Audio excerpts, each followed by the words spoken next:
Muntik mauwi sa banggaan ang biglang pagpalit ng lane sa expressway na isang SUV. Takaw disgrasya rin ang paglabag sa batas trapiko ng ilan pang motorisang viral ngayon sa social media.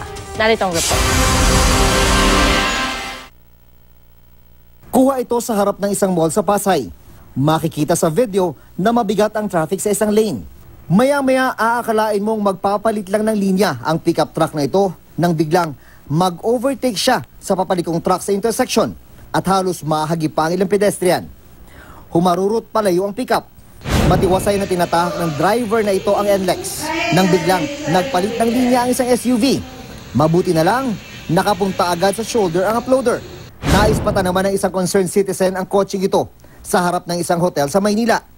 Ang magaling na driver, ipinarada ang kanyang sasakyan sa bahagi mismo ng pedestrian crossing na para pa naman sa mga persons with disability.